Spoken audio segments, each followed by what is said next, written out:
Salut tout le monde, quatrième vidéo sur le bench aujourd'hui. On parle de comment trouver votre point faible. Donc, est-ce que vous êtes plus faible au chest ou à la fin du mouvement? Et puis, on va couvrir 4 façons de déterminer. Le best serait d'avoir un sample de 2, 3, idéalement 4 de ces façons-là. Puis, comme ça, on peut avoir une certitude par rapport à notre faiblesse. Donc, pourquoi est-ce que vous voudriez savoir ça? En fait, ça vous permet de choisir les exercices les plus efficaces pour faire progresser votre mouvement.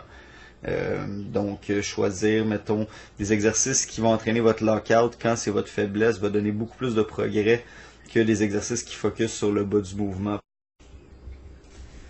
Donc, les 4 tests, c'est pas vraiment des tests, c'est plus des observations à faire au cours de votre bloc d'entraînement, au cours de votre training.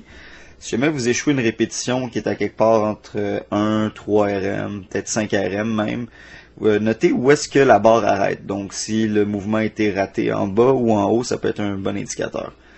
Sinon, de quoi d'un peu plus sous-maximal, toujours dans un 1 ou 3 répétitions, vous pourriez utiliser la vitesse de la barre pour déterminer où est-ce que vous êtes le moins fort. Donc, où est-ce que la barre a le moins de vitesse, où est-ce qu'elle ralentit, ça va vous donner un bon indice.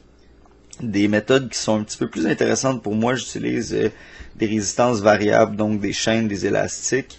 Puis on peut utiliser la différence entre le bas et le haut du mouvement pour déterminer votre faiblesse. Donc si par exemple, dans mon cas, mon 3RM au bench press est autour de 275-285 livres.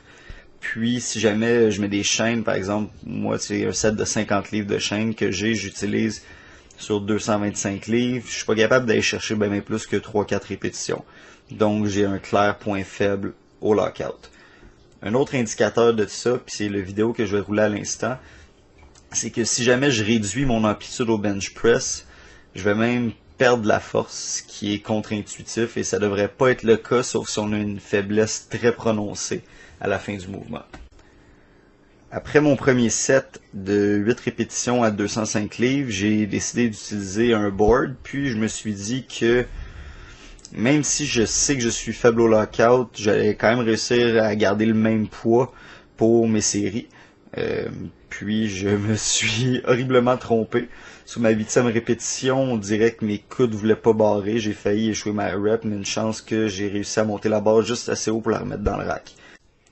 Dans mon prochain vidéo, je vais vous montrer comment adresser vos faiblesses avec une sélection d'exercices. Donc, quels exercices vont vous aider à régler votre faiblesse dans le bas ou dans le haut du mouvement. Si jamais vous n'avez pas encore liké ma page, je vous inviterai à le faire, vous ne voulez pas rater ça. Sinon, à la prochaine!